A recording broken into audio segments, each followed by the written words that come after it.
और आज हमारे एक और जो टॉपिक है, जो विषय है, जो बहुत ही पॉपुलर आज के समय में क्रिश्चियनिटी में, मसीहत में है, वो है प्रोफेसी या भविष्यवाणी। आप देख सकते हैं कि किस तरह से हर एक विश्वासी जानना चाहता है कि मेरे जीवन में क्या कुछ होने वाला है, और वो इस बात की कोशिश करता है कि ऐसे किसी परमेश्वर के दास और सेवक को ढूंढे जो उसके विषय में बताए कि प्रोफेसी उसके लिए करे, ताकि वो जान सके कि परमेश्वर उसके जीवन में क्या चाहता है। और न केवल विश्वासी ढूंढते हैं, परंतु आज के समय में जो सबसे पॉपुलर जो मिनिस्ट्री या सेवकाई को यदि हम देखेंगे, वो है भविष्यवाणी की सेवकाई। एक व्यक्ति जब कुछ भविष्यवाणी करने लगता है तो बहुत ही कम समय में पॉपुलर हो जाता है। मैंने ये बात को सोचा कि आज क्यों ना हम थोड़ी देर तक परमेश्वर का वचन जो प्रोफेसी के विषय में सिखाता है उसके विषय हम जाएंगे। प्रोफेसी एक बहुत बड़ा टॉपिक है, सब्जेक्ट है। पॉसिबल नहीं है कि हम 30 मिनट में 35 मिनट में इसको पूरी तरह सीख सकें, लेकिन आज मैं पहला कुरिन्थियों की पत्री से और थोड़ा रोमन से हम देखेंगे कि परमेश्वर का वचन हमें क्या सिखाता है। ये गिफ्ट ऑफ प्रोफेसी या भविष्यवाणी का जो वरदान है वो क्या है, और किस तरह से आज हम लोगों के जीवन के लिए, विश्वासियों के जीवन में या कलीसिया की उन्नति के लिए किस तरह से हम उपयोग कर सकते हैं। इससे पहले कि मैं प्रोफेसी के विषय में सिखाऊं, मैं आपको बताना चाहता हूं हर एक विश्वासी भविष्यवाणी कर सकता है, हर एक विश्वासी प्रोफेसी कर सकता है। आइए हम देखें। यदि पहला कुरिन्थियों की पत्री उसका 12 अध्याय को हम पढ़ते हैं तो 4 पद में हम पाते हैं, इस तरह लिखा है, वरदान तो कई प्रकार के हैं परंतु आत्मा एक ही है। वरदान तो कई प्रकार के हैं लेकिन आत्मा एक ही है। और 10 पद को जब हम पढ़ते हैं तो वहां पर लिखा है, फिर किसी को सामर्थ के काम करने की शक्ति और किसी को भविष्यवाणी करने की। अब यहां पर हम देखते हैं पहला कुरिन्थियों की पत्री उसका जो 12 अध्याय है, खासकर 4 पद से लेकर यदि हम 10 पद तक हम पढ़ेंगे तो पवित्र आत्मा के 9 वरदानों का जिक्र हम इस जगह पे हम पाते हैं। और जब पवित्र आत्मा के 9 वरदानों के विषय में हम पढ़ते हैं तो अलग अलग 9 वरदानों के विषय में बताया है, लेकिन एक बात पहले ही क्लियर करता है, वो ये कहता है, वरदान तो कई प्रकार के हैं लेकिन सेम स्पिरिट, सेम आत्मा उसी वरदान को देता है, जिसे जो चाहता है वो बांट देता कहता है। और हम जो भविष्यवाणी के वरदान के विषय में जब हम देखते हैं तो ये जो लिस्टिंग की गई है, जो वरदानों की जो लिस्टिंग है, उसमें हम 6वें नंबर पर भविष्यवाणी को पाते हैं। इसका मतलब ये नहीं है कि जो लिस्टिंग की गई है कि कोई वरदान बड़ा है या कोई वरदान छोटा है, ऐसा कहीं पर भी नहीं है, लेकिन ये लिस्टिंग है जिसके द्वारा ये भविष्यवाणी के वरदान को 6वां नंबर पे रखा गया है। अब मैं आपसे पूछता हूं कि जनरली क्या होता है, जिसको भविष्यवाणी का दान मिलता है वो कई बार इतना पॉपुलर क्यों हो जाता है बाकी दूसरे गिफ्ट से, है ना? भविष्यवाणी का दान का व्यक्ति आज के समय में सबसे ज्यादा पॉपुलर होता है। इसलिए होता है क्योंकि हम इस बात को नहीं जानते हैं कि परमेश्वर का वचन सारे गिफ्ट्स को या सारे वरदानों को समान महत्व देता है। कहीं पर भी परमेश्वर की नजर में कोई छोटा या बड़ा वरदान नहीं है, लेकिन आज के समय में हमने इस वरदान को बहुत ज्यादा एकदम आगे बढ़ाया है और बाकी सब वरदानों को हमने थोड़ा पीछे कर दिया है। अब देखिए क्या पर्पस है या क्या उद्देश्य है इन गिफ्ट्स को देने का। पवित्र आत्मा क्यों इन गिफ्ट्स को कलीसिया में देता है, किंतु सबके लाभ पहुंचाने के लिए हर एक को आत्मा का प्रकाश दिया जाता है। देखिए क्या लिखा है, सबके लाभ पहुंचाने के लिए हर एक को आत्मा का प्रकाश दिया जाता है। अब यहां पर परमेश्वर के वरदानों को या पवित्र आत्मा के वरदानों के विषय में जब हम सीखते हैं, हमें समझना बहुत जरूरी है कि जो वरदान का जो पर्पस है, जो उद्देश्य है, वो कलीसिया को लाभ पहुंचाने के लिए, लोगों को लाभ पहुंचाने के लिए। लेकिन कई बार ऐसा होता है कि जो परमेश्वर का वचन सिखाता है उसके विषय में हम ना जान करके, ना समझ करके हम कई बार इस वरदान को अपने लिए यूज करना शुरू करते हैं, अपने लाभ के लिए।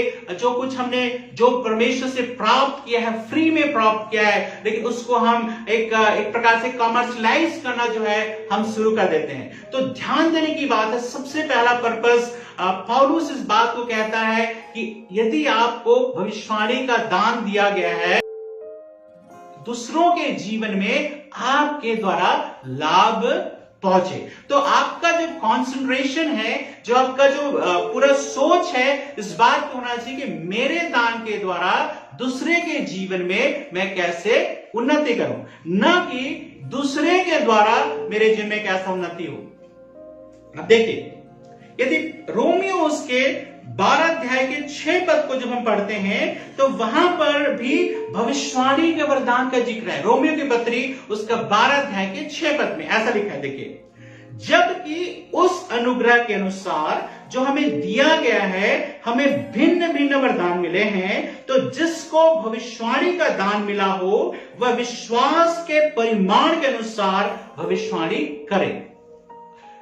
रोमियो उसके जब 12 अध्याय को 6 पद को जब हम पढ़ते हैं तो दो बातें यहां पे स्पष्ट रीति से पौलुस हमें सिखाता है। वो ये है, पहला ये है कि जो भविष्यवाणी का जो दान या वरदान हमें मिला है वो परमेश्वर का अनुग्रह है, कृपा है, ग्रेस है। कहीं पर भी ऐसा नहीं है कि आपको और मुझको जब भविष्यवाणी का वरदान मिला है तो ये हमारी कुछ स्पेशल हम कुछ हैं, ऐसा नहीं है। एक बात को हमको ध्यान देना बहुत जरूरी है कि आप कुछ ऐसा स्पेशल व्यक्ति हो गए या थे इसलिए परमेश्वर ने आपको और मुझको दिया, ऐसा नहीं है।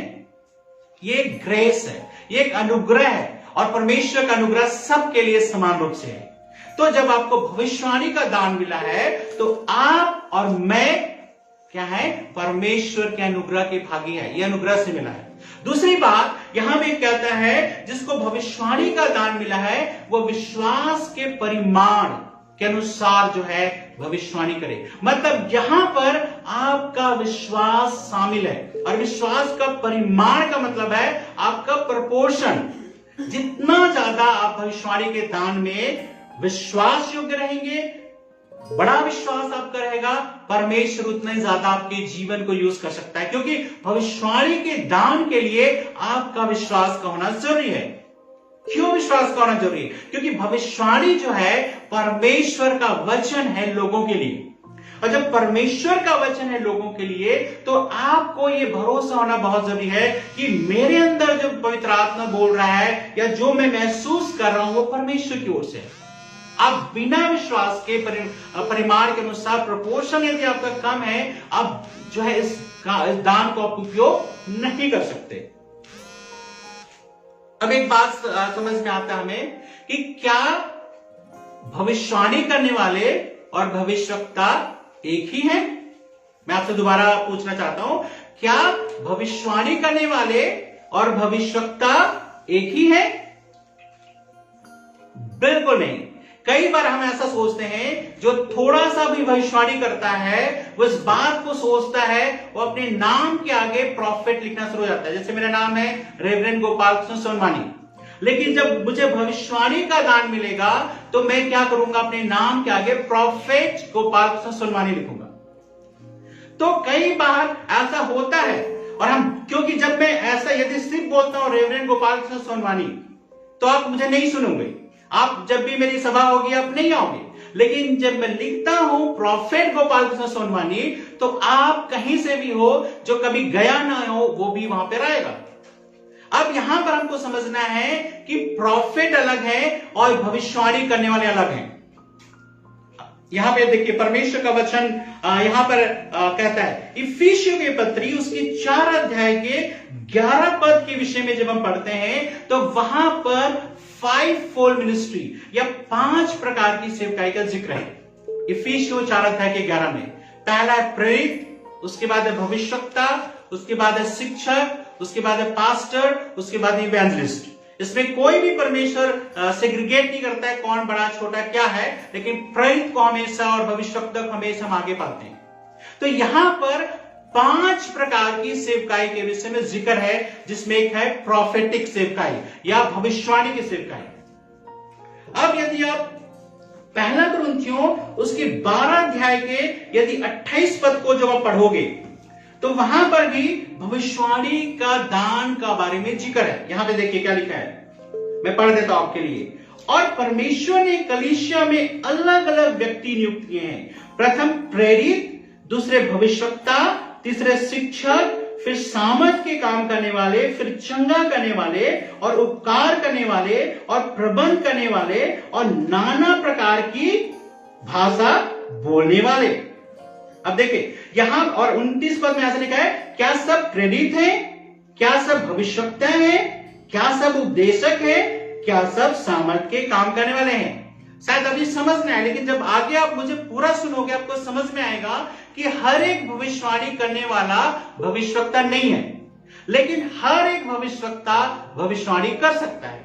अब यहां पर आगे देखिए, जब हमने ये दोनों चीज को हम पढ़ा तो वहां पे एक चीज हमें समझ में आता है कि यहां पर परमेश्वर का वचन इस बात को सिखाते, इफिसियों 4 अध्याय के 11 पद को जब आप पढ़ोगे तो परमेश्वर का वचन कहता है कि परमेश्वर ने, प्रभु यीशु ने कलीसिया में कुछ लोगों को ये दान दिया है, जो भविष्यवक्ता होने का दान दिया है, प्रेरित होने का दान दिया है और शिक्षक होने का दान दिया है, पास्टर होने का, इवेंजलिस्ट होने का दान दिया है। तो ये जो 5 फोल्ड मिनिस्ट्री है, ये 5 प्रकार की सेवकाई है, ये सबके लिए नहीं है। तो भविष्यवक्ता की भी सेवकाई भी सबके लिए नहीं है। पहला कुरिन्थियों उसके 12 अध्याय के 28 पद में भी एक क्वेश्चन पौलुस करता है कि क्या सबको भविष्यवाणी का वरदान मिला है? क्या कहते हैं, पहले कहता है 28 पद में कहता है पहले प्रेरित हैं और भविष्यवक्ता है, यहां पर तो जिक्र करता है भविष्यवक्ता का, लेकिन 29 पद में जब आता है कहता है क्या सब भविष्यवक्ता है? तो इसका मतलब यह है कि सब लोग भविष्यवक्ता नहीं हो सकते।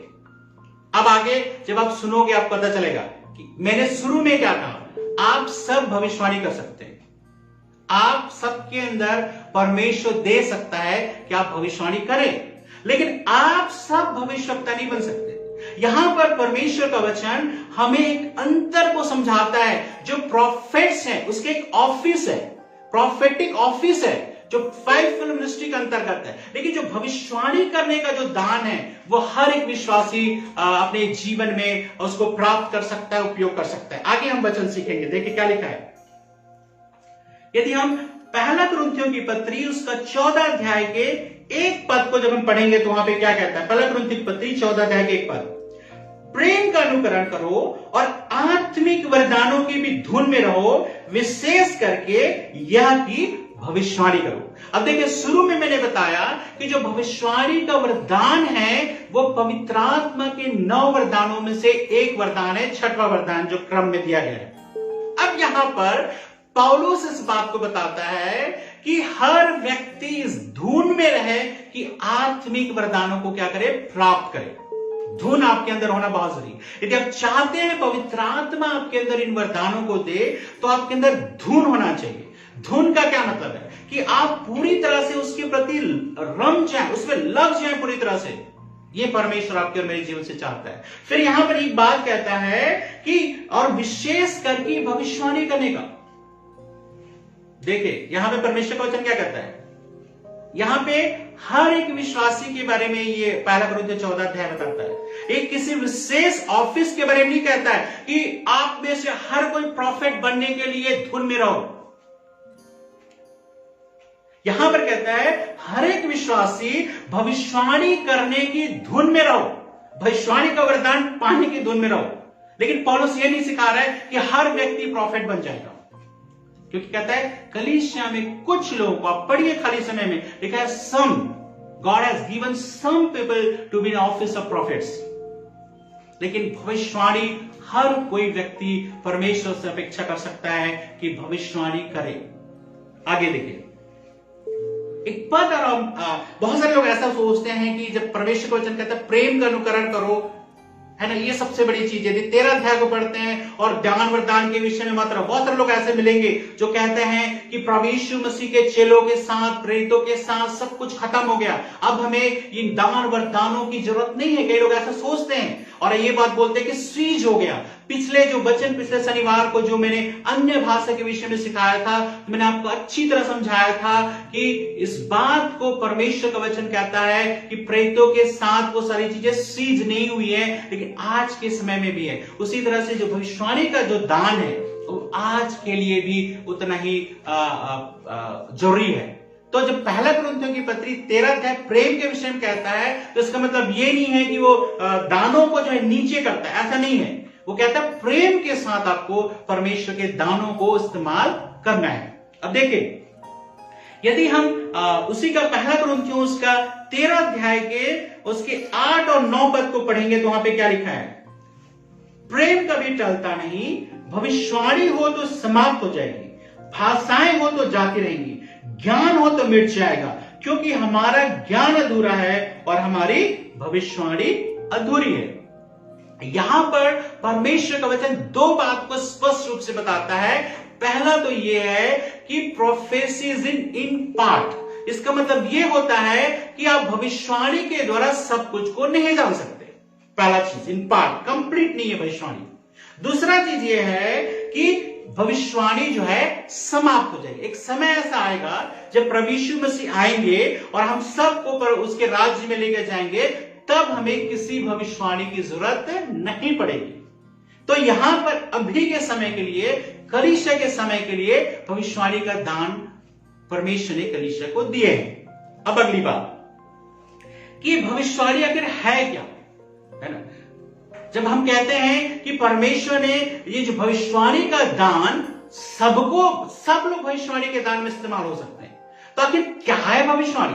जरूरी आप क्या सोचते हैं भविष्यवाणी, या किसको सोचते हैं भविष्यवाणी?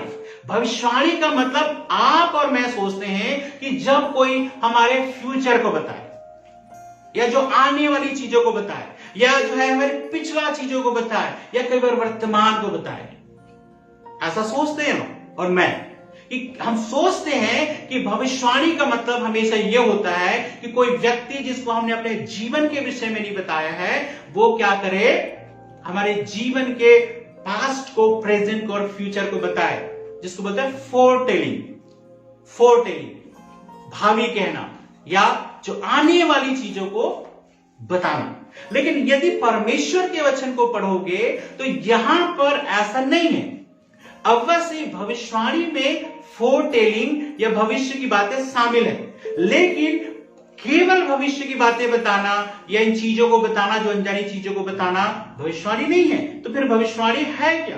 देखिए, आइए हम पढ़ते हैं पहला कुरिन्थियों की पत्री उसका 14 अध्याय के, यदि जो आप पढ़ोगे 3 पद को पढ़िए। यहां पे देखिए क्या लिखा है।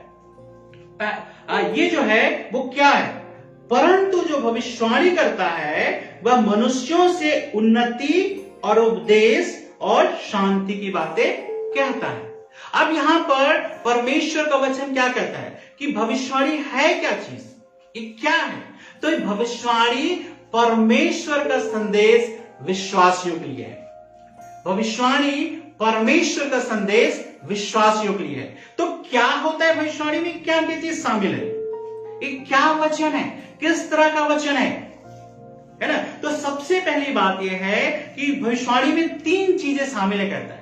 पहला है उन्नति, कि जब भविष्यवाणी का वचन आपके जीवन में आएगा तो वो क्या करेगा, उन्नति की बातें करेगा। उन्नति का मतलब क्या चीज है? उन्नति का मतलब ये नहीं है कि भविष्यवाणी करने वाला कहेगा कि आपके पास बाइक थी कि आज बाइक है और परमेश्वर कल के दिन कार देने वाला है।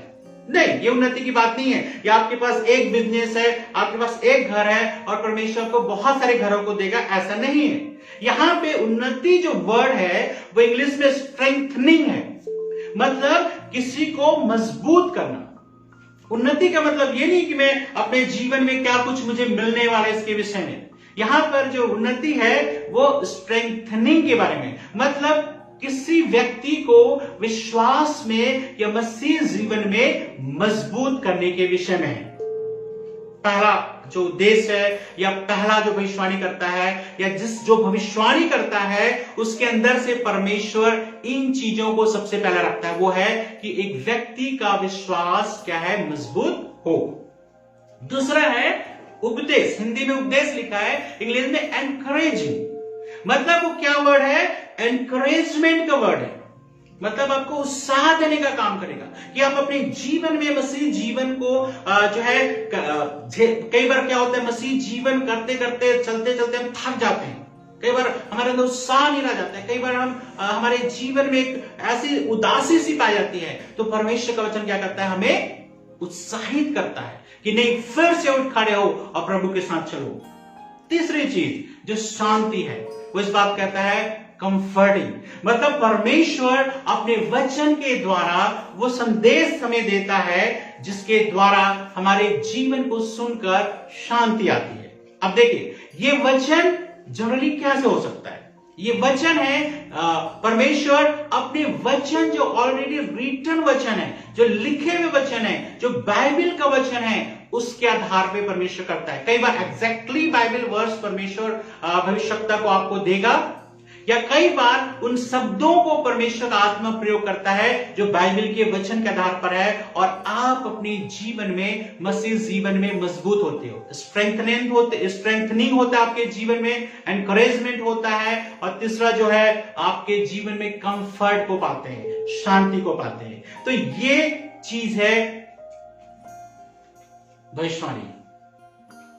अब आप बताइए मुझे कि क्या परमेश्वर इन चीजों में आपको उपयोग कर सकता है कि नहीं कर सकता है? बिल्कुल कर सकता है। किसी के जीवन को मजबूत करने के लिए, किसी के जीवन को उत्साहित करने के लिए, किसी के जीवन को कंफर्ट करने के लिए परमेश्वर आपके और मेरे जीवन को क्या कर सकता है, यूज कर सकता है। अब आगे देखिए, यदि 14 अध्याय के 4 पद को हम पढ़ेंगे तो कहता है जो भविष्यवाणी है वो कलीसिया को क्या करता है, उन्नत करता है, आगे बढ़ाता है। देखिए क्या लिखा है, हम पढ़ लेते हैं। यदि 4 पद को हम पढ़ेंगे तो लिखा है जो अन्य भाषा में बातें करता है वह अपनी ही उन्नति करता है, परंतु जो भविष्यवाणी करता है वह कलीसिया की उन्नति करता है। कहता है जो भविष्यवाणी करता है वो कलीसिया की उन्नति करता है। कैसे कलीसिया की उन्नति करता है? कि जब भविष्यवक्ता या भविष्यवाणी करने वाले कलीसिया में है, वे लोगों को मजबूत करेंगे, विश्वास में कंफर्ट करेंगे, एनकरेज करेंगे, तो कलीसिया की उन्नति होगी, कलीसिया के लोग उन्नत करेंगे। इसलिए परमेश्वर का वचन कहता है कि कलीसिया उन्नति करेगी यदि आप भविष्यवाणी के वचनों को आप देते हैं। 14 अध्याय के 5 पद को जब हम पढ़ते हैं तो वहां पर ऐसा लिखा है, मैं चाहता हूं तुम सब अन्य भाषाओं में बात करो, परंतु इससे अधिक यह चाहता हूं कि भविष्यवाणी करो, क्योंकि यदि अन्य भाषाएं बोलने वाला कलीसिया की उन्नति के लिए अनुवाद ना करे तो भविष्यवाणी करने वाला उससे बढ़कर है। तो देखिए यहां पे पौलुस हमें क्या करता है, उत्साहित करता है कि हम सब जो है भविष्यवाणी के लिए आगे आए। यहां पर परमेश्वर का वचन हर एक को इस बात को कहता है कि आपको और मुझको भविष्यवाणी के दान में इस्तेमाल होना है। 14 अध्याय के 5 पद को यदि हम पढ़ेंगे, यदि हम तो यहां पे एक चीज है कि जो भविष्यवाणी होती है हमेशा जो लोग जो भाषा जानते हैं उस पे होती है। 2 तरह की बात है। मैंने पिछले बार जब अन्य भाषा सिखाया था तो मैं आपको बताया था कि कई बार परमेश्वर अन्य भाषा के द्वारा कुछ संदेश देता है और परमेश्वर का वचन उसको सिखाता है कि उस अन्य भाषा को क्या करो, जो भी भाषा जो नोन लैंग्वेज है, चाहे हिंदी हो, इंग्लिश हो, मलयालम हो, कोई भी भाषा है, उसमें उसका ट्रांसलेशन होता है। किसी व्यक्ति को परमेश्वर अनुवाद का वरदान देता है, तो उस समय भी परमेश्वर बात कर रहे हैं, लेकिन वो अननोन लैंग्वेज में है जिसको कोई नहीं जानता जब तक अनुवाद ना हो, यदि हम 5 पद को पढ़ेंगे। लेकिन यहां पर जो भविष्यवाणी की बात की गई है वो लैंग्वेज है, वो भाषा है जिसको लोग जानते और समझते हैं। तो यहां पर मैं यदि भविष्यवाणी कर रहा हूं तो मैं आपको हिंदी में आपको भविष्यवाणी करूंगा यदि आप हिंदी समझते हैं। मैं अन्य भाषा बोल के अनुवाद नहीं कर रहा हूं। तो यहां पे भविष्यवाणी जो है डायरेक्ट उस लैंग्वेज में बात करना है, परमेश्वर का संदेश लोगों को देना है जो जिस लैंग्वेज को लोग समझते हैं। और परमेश्वर हमेशा इस बात को जो है चाहता है कि तुम्हारे वरदानों के द्वारा कलीसिया की उन्नति हो। देखिए, कोई भी वरदान आपके जीवन में, मेरे जीवन में दिया है, वो अपने जीवन के, जिसने वरदान पाया उसके जीवन की उन्नति के लिए नहीं है। यदि हम 12 पद को पढ़ेंगे तो यहां पर ऐसा लिखा है, देखिए, इसलिए तुम भी जब आत्मिक वरदानों की धुन में हो तो ऐसा प्रयत्न करो कि तुम्हारे वरदानों की उन्नति से कलीसिया की उन्नति हो। देखिए, पूरी तरह से जो जोर है वो क्या है? कलीसिया की उन्नति, कलीसिया की उन्नति, कलीसिया की उन्नति। लेकिन क्या वास्तव में आज के समय में जो भविष्यवाणी करने वाले हैं वो कलीसिया की उन्नति के बारे में सोचते हैं? बिल्कुल नहीं। प्रैक्टिकली देखा जाए, हो सकता है आप में से कई लोग इस बात को बुरा मानेंगे, लेकिन परमेश्वर का वचन स्पष्ट करता है, कई बार किसी को भविष्यवाणी का दान है तो वो क्या करता है? वो ज्यादातर ये करता है कि कलीसिया में से लोगों को लेकर के वो अपनी एक या तो अलग कलीसिया बनाता है या अलग ग्रुप बनाता है कि लोग उससे जुड़े रहे। वो कभी भी लोगों को कलीसिया में जोड़ने का काम नहीं करता है।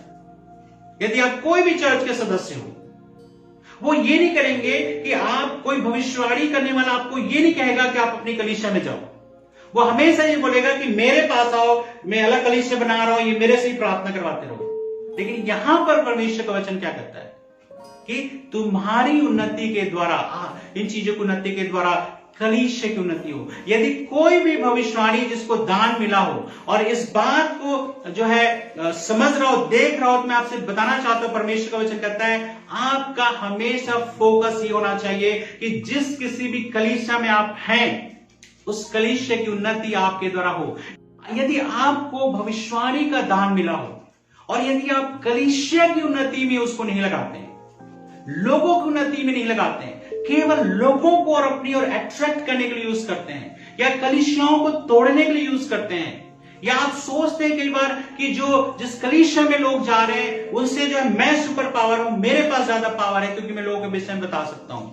तो मैं आपको बताना चाहता हूं, बिल्कुल गलत है। परमेश्वर का वचन सिखाता है कि तुम्हारे भविष्यवाणी के दान से क्या होना चाहिए? वो ये होना चाहिए कि कलीसिया की उन्नति हो, कलीसिया की ग्रोथ हो, कलीसिया की बढ़ोतरी हो। यदि लोगों को अपनी ओर अट्रैक्ट करने का हम प्रयास करते हैं, लोगों की, कलीसियाओं के लोगों को इधर उधर से लोगों को लेकर अपनी ओर अट्रैक्ट करने का या एक नई कलीसिया बनाने का प्रयास करते हैं, तो बिल्कुल गलत है। इस बात को परमेश्वर का वचन कहता है। तुम, जैसे मैंने शुरू में कहा कि भविष्यवाणी क्या है, तो भविष्यवाणी है लोगों को एनकरेजमेंट का वर्ड देना, लोगों को कंफर्ट का वर्ड देना, लोगों के जीवन को स्ट्रेंथनिंग का वर्ड देना। और अवश्य ये परमेश्वर के द्वारा होता है। ये हम मनुष्य बुद्धि से हम नहीं कर रहे हैं, लेकिन परमेश्वर एक आत्मा की सामर्थ के द्वारा हम इस्तेमाल करता है परमेश्वर के वचन को लेकर के, या कुछ बातों को जो हम लोगों के लिए बोलते हैं वो तुरंत इस बात को महसूस करते हैं। अब ये मत सोचिए कि भविष्यवाणी जब हम कर रहे हैं तो लोगों के फ्यूचर के विषय में नहीं बता सकते, ऐसे मैं नहीं कह रहा हूं। है, इसमें तत्व शामिल है। यदि हम 24 और 25 पद को पढ़ेंगे तो देखिए यहां पे क्या लिखा है, परंतु यदि सब भविष्यवाणी करने लगे और कोई अविश्वासी या बाहर वाला मनुष्य भीतर आ जाए तो सब उसे दोषी ठहरा देंगे और परख लेंगे और उसके मन के भेद प्रकट हो जाएंगे। तब वो मुंह के बल गिरकर परमेश्वर को दंडवत करेगा और मान लेगा कि सचमुच परमेश्वर तुम्हारे बीच में है। यहां पर परमेश्वर का वचन क्या सिखाता है? वो ये सिखाता है कि कई बार जब आप भविष्यवाणी करते हैं तो उसमें फोरटेलिंग है, भविष्य की बातें बताना है, लेकिन हमेशा ऐसा हो जरूरी नहीं है। हमेशा ऐसा हो जरूरी नहीं है। अब ये कैसे होता है? बेसिकली जो भविष्यवाणी का जो दान है वो भविष्य बताने के लिए नहीं है, जैसे मैंने अभी बोला कि 14 अध्याय के 3 पद में। लेकिन कई बार क्या होता है कि परमेश्वर की पवित्र आत्मा के दूसरे वरदान भी मिलकर काम करते हैं। जैसे कि यदि आप देखोगे तो सबसे पहला वरदान है बुद्धि की बातें, उसके बाद ज्ञान की बातों का वरदान है। तो ज्ञान की बातों का वरदान क्या है? ज्ञान की बातों का वरदान ये है कि सुपर नेचुरल तरीके से, अलौकिक तरीके से आप लोगों के विषय में, परिस्थितियों के विषय में, चीजों के विषय में आप जान जाते हैं। जैसे बहुत सारे लोग भविष्यवाणी करने वाले आपसे कहेंगे कि आपके घर में ये कलर का पेंट हुआ है, या आपके घर में ये कलर का पर्दा है, या इस जगह पेड़ है, या इस जगह की चीजें रखी हुई है, वो या सोफा इस तरह का है, तो वो क्या है, कैसे पता चलता है? तो ये भविष्यवाणी के दान के द्वारा नहीं, लेकिन एक और दान है, वो है ज्ञान की बातों का वरदान, जो सुपर नेचुरल तरीके से, जब सामने वाले व्यक्ति ने बताया नहीं है, लेकिन उस दान जब मेरे अंदर ऑपरेट होता है, मैं उस चीज को देख सकता हूं, बता सकता हूं। तो कई बार क्या होता है, भविष्यवाणी करने वाले के अंदर जो ज्ञान की बातों का जो वरदान है और जो भविष्यवाणी का वरदान है, वो दोनों मिलकर के काम करता है। इसलिए वो क्या करेंगे, आपके जीवन के विषय में बता देंगे, आपके घर के विषय में बता देंगे, आपके जॉब के विषय में बता देंगे, आपके परिवार के विषय में बता देंगे। लेकिन हमेशा ऐसा होना जरूरी नहीं है ना, क्योंकि भविष्यवाणी का दान हमेशा भविष्य बताने के लिए नहीं दिया गया है। इस बात को समझना आपको और मुझको बहुत जरूरी है। हो सकता है आपको लगे कि मैं गलत सिखा रहा हूं, क्योंकि जब अभी तक आपने जो कुछ लोगों से सुना है वो कुछ दूसरा ही सुना है, लेकिन हो सकता है कुछ लोगों ने सही शिक्षा पाई हो, लेकिन बहुत सारे लोगों ने इस तरह की शिक्षा पाई। भविष्यवाणी मतलब भविष्य बताना, पास्ट बताना। और कई बार हम लोग इस तरह के लोगों के पीछे आगे पीछे घूमते हैं। कई बार हम सोचते हैं कि हमारे सिर पे हाथ रख दे, बताए कि क्या है कैसे है, लेकिन ऐसा नहीं है। भविष्यवाणी का दान परमेश्वर चाहता है आपको मुझे भी यूज करना। कई बार ज्ञान की बातों के वरदान के द्वारा हम लोगों के पास, प्रेजेंट, फ्यूचर के विषय में जानते हैं, और भविष्यवाणी का दान दोनों मिल करके क्या करता है, ऑपरेट होता है। परमेश्वर का पवित्र आत्मा ऑपरेट होता है, और कई बार हम लोगों के जीवन के विषय में बताते हैं। लेकिन हमेशा अपेक्षा मत करें, क्योंकि हमेशा जब अपेक्षा करेंगे भविष्यवाणी करने वाले के पास जाने के द्वारा, तो वो बहुत सारी ऐसी बातें आपको बोले, क्योंकि आपके अंदर अपेक्षा है, तो बहुत सारी बार वो ऐसी बातें अपने मन से भी कई बार बोल देगा, और आप और मैं गवाह हैं। ऐसे बहुत सारे लोग आपको मिलेंगे विश्वासी, जो इस बात को बताएंगे कि कई बार कईयों ने जो भविष्यवाणी करने वाले उनके विषय में भविष्यवाणी की कि इसी साल ऐसा ऐसा होगा, इसी महीने ऐसा ऐसा होगा, या इस 1-2 साल बाद ऐसा होगा, लेकिन वो कभी आपके जीवन में नहीं आई। क्यों ऐसा होता है? क्योंकि जब आपके अंदर बहुत ज्यादा अपेक्षा है, वो अपनी ओर से भी बहुत सारी बातें वो कह देते हैं जो आपके जीवन में कभी आते नहीं। परमेश्वर जो कुछ भी कहता है वो जरूर आपके जीवन में होकर रहेगा, कोई भी परिस्थिति उसको टाल नहीं सकती। अगली बात, जनरली क्या होता है, जब भविष्यवाणी कोई करता है हमारे लिए, तो तुरंत हम उसको क्या करते हैं, एक्सेप्ट कर लेते हैं, और एक्सेप्ट कर करके कई बार तुरंत कदम उठाना शुरू करते हैं। जैसे फॉर एग्जाम्पल, मुझे किसी ने बोला, मैं एक सिंपल विश्वासी हूं, कलीसिया में जाता हूं, मान लो मैं पास्टर हूं, लेकिन मैं बोला मान लो मैं एक सिंपल विश्वासी हूं, कलीसिया में जाता हूं, लेकिन किसी ने मेरे बारे में भविष्यवाणी कर दी कि परमेश्वर तो आपको सेवकाई के लिए इस्तेमाल करना चाहता है, तो मैं क्या करूंगा? जनरली क्या ये करूंगा कि मैं उस कलीसिया को, पास्टर को छोड़ करके मैं क्या करूंगा, तुरंत जो है बोलूंगा कि परमेश्वर ने मुझे अलग सेवकाई के लिए बुलाया, अलग सेवकाई के लिए बुलाया है, और मैं सब चीज को छोड़ करके क्या करूंगा, एक सेवकाई करने में लग जाऊंगा। क्या कहता है परमेश्वर का वचन? देखिए मेरे साथ निकालिए, भविष्यवाणी का वचन जो है परखने के लिए, टेस्ट करने के लिए। आप ऐसा नहीं सोच सकते हैं कि जो है आपको हमेशा भविष्यवाणी के वचन को एकदम आंख बंद करके विश्वास करना, ऐसा नहीं है। देखिए क्या लिखा है वचन, 14 अध्याय 29 पद में क्या लिखा है, यहां पे देखिए, पढ़िए। भविष्यवक्ताओं में से 2 या 3 बोले और शेष लोग उसके वचन को परखें। देखिए क्या लिखा है, भविष्यवक्ताओं में से 2 या 3 लोग जो है बोले, और दूसरे लोग क्या करें, उसके वचन को परखें।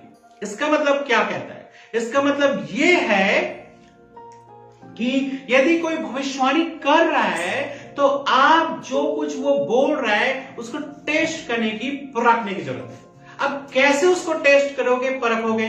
कि कोई व्यक्ति जब बोल रहा है वो परमेश्वर की ओर से बोल रहा है, अपने मन से बोल रहा है, तो आप उसको इस रीति से परख सकते हैं कि जो परमेश्वर जो कुछ आपसे कहना चाहता है वो ऑलरेडी बाइबल में पूरी तरह से कह दिया है।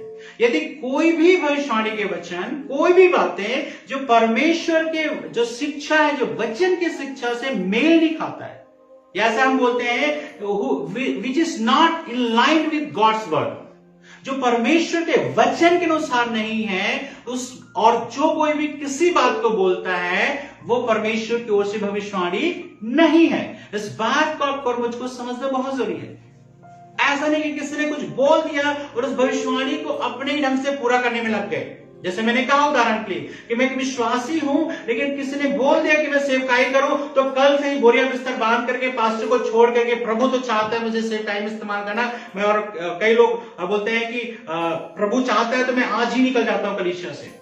नहीं, आपको परखना है कि परमेश्वर का वचन क्या सिखाता है। पूरी बाइबल, एक भाग को लेकर नहीं, लेकिन पूरी बाइबल का वचन क्या सिखाता है, और उसके विषय में हमको जानना समझना है। तो परमेश्वर का वचन कहता है कि हम इसको क्या करें, परखें। अब यहां पे देखिए क्या लिखा है, यदि 30 पद को पढ़ेंगे, लिखा है, परंतु यदि दूसरे पर जो बैठा है कुछ ईश्वरीय प्रकाश हो तो पहला चुप हो जाए, क्योंकि तुम सब एक एक करके भविष्यवाणी कर सकते हो। देखिए मैंने शुरू में क्या स्टेटमेंट दिया था, यहां पर जो भविष्यवाणी का दान है उसमें परमेश्वर हर एक व्यक्ति को, हर एक विश्वासी को यह दान परमेश्वर दे सकता है। हर एक विश्वासी को परमेश्वर इस्तेमाल कर सकते हैं इस भविष्यवाणी के दान। इसलिए कहता है सबसे ज्यादा जो है, यदि 14 अध्याय के जब आप पढ़ोगे तो 2 चीज का जिक्र है, वो पहला अन्य भाषा का और दूसरा भविष्यवाणी का। और मैं तो बोलूंगा कि भविष्यवाणी के विषय में ज्यादा चर्चा की गई है। मतलब यह है कि पौलुस चाहता है हर एक विश्वासी इस दान से परिपूर्ण हो कि दूसरे के जीवन को कंफर्ट कर सके, एनकरेज कर सके और स्ट्रेंथन कर सके, मजबूत कर सके। अब यहां पर देखिए परमेश्वर का वचन क्या कहता है कि एक साथ ना बोले, लेकिन कहता है तुम सब लोग एक एक करके भविष्यवाणी कर सकते हो। एक एक करके सब लोग, आप जितने मुझे देख रहे हैं, परमेश्वर आपको भी यूज कर सकता है भविष्यवाणी के दान के विषय में जान करके। ठीक है, तो इस बात को हमको समझना जरूरी है। अब एक चीज, जैसे मैंने शुरू में कहा कि सब लोग भविष्यवाणी कर सकते हैं, लेकिन सब लोग भविष्यवक्ता नहीं बन सकते। जैसे मैंने शुरू में जो कहा, अब आपको समझना चाहिए, क्योंकि भविष्यवाणी हर व्यक्ति कर सकता है। भविष्यवाणी हर व्यक्ति कर सकता है, लेकिन हर व्यक्ति को प्रॉफिट बनने के लिए परमेश्वर ने नहीं बुलाया है। जो कुछ लोगों को परमेश्वर ने दान दिया है, लेकिन आप और मैं सब विश्वासी भविष्यवाणी के दान में यूज हो सकते हैं। और यहां पर क्या कहता है, यदि बहुत सारे लोग जो है, इस बात को हम देखते हैं कि कई बार ऐसा होता है कि बहुत सारे जो भविष्यवक्ता हैं, या कई बार कलीसिया में क्या होते हैं कि जैसी कलीसिया की सभा चल रही है अचानक से बोलना शुरू कर दिया, जो कुछ उनके मन में हो रहा है कि मैं जो है कंट्रोल नहीं कर सकता अपने आप को। लेकिन मैं बताना चाहता हूं, परमेश्वर का वचन कहता है कि जो भविष्यवक्ताओं की आत्मा है वो भविष्यवक्ताओं के कंट्रोल में है, वश में है। ऐसा नहीं है कि भविष्यवाणी का दान आपको दे रहे परमेश्वर तो जब चाहे तब बोलना शुरू कर दें, ऐसा नहीं है, तो आपके कंट्रोल में है। यदि हम इसी को पढ़ेंगे, यदि 32 पद को पढ़ेंगे इसी का 14 अध्याय के, उसमें क्या लिखा है, और भविष्यवक्ताओं की आत्मा भविष्यवक्ताओं के वश में है, क्योंकि परमेश्वर गड़बड़ी का नहीं परंतु शांति का परमेश्वर है। इसका क्या मतलब है? इसका मतलब यह है कि ऐसा नहीं कि जब आपकी मर्जी हो तब भविष्यवाणी करने लगे। कई बार कई लोग कलीसिया में डिस्टर्ब करते हैं कि कई बार कुछ और चीज हो रहा है और वो कुछ और करना शुरू कर देते हैं। ऐसा नहीं है कि आपके अंदर कुछ हो रहा है तो आपके अंदर कुलबुलाहट हो जाती है और जोर जोर से चिल्ला के बोलना शुरू कर देते हैं। ऐसा नहीं है, कहता है कंट्रोल में है। आप सोचते हैं आप कंट्रोल नहीं कर सकते, लेकिन परमेश्वर का वचन सिखाता है कि आपके कंट्रोल में है। लेकिन क्यों आप कंट्रोल नहीं कर पाते? क्योंकि आपने ऐसा करना सीखा नहीं है, समझा नहीं। तो हर एक चीजें आपके कंट्रोल में है। फिर क्या कहता है यहां पर,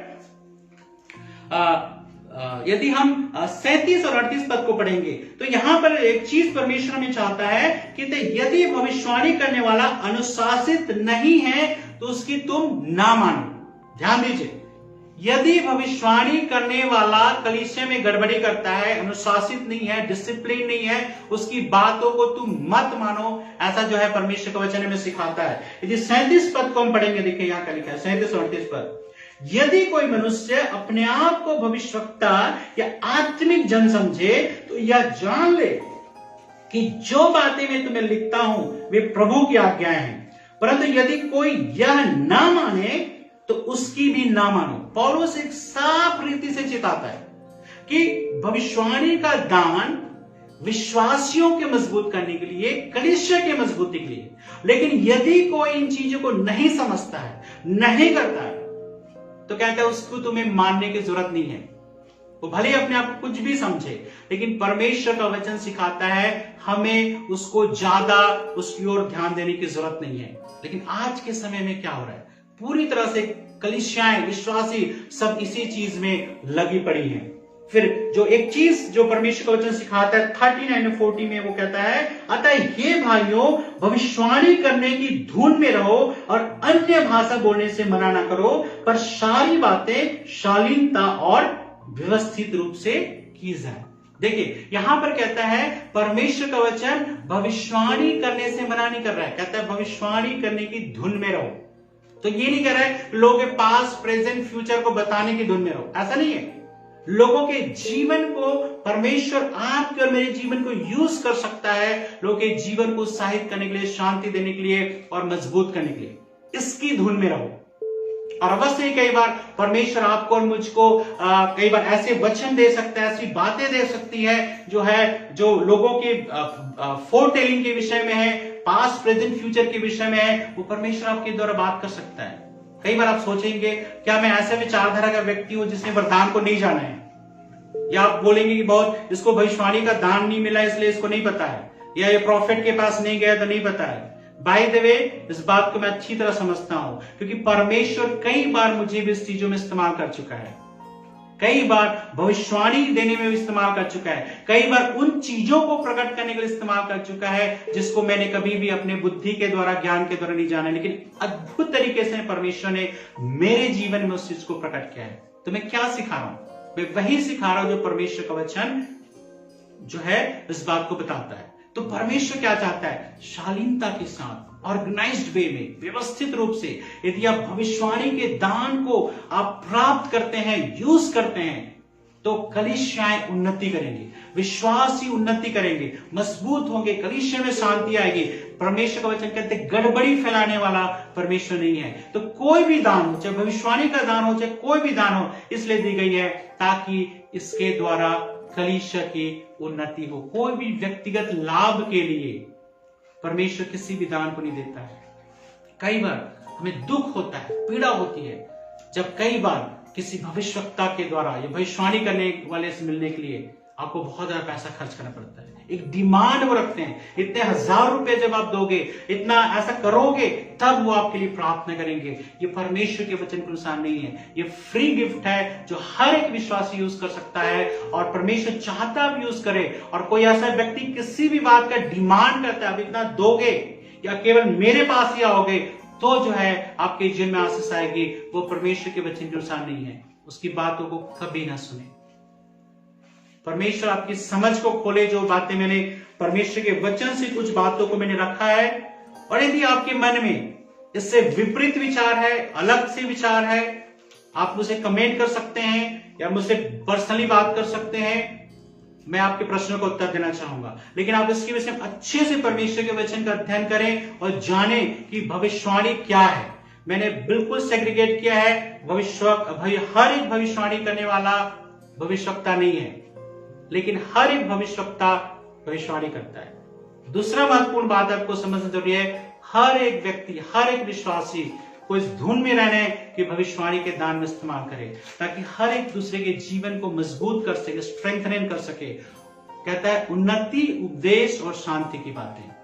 आइए हम इस पे विचार करें और परमेश्वर के वचन को सही ढंग से लें। यदि आप मेरे विचार से भी सहमत नहीं है, ये परमेश्वर का वचन सिखाता है।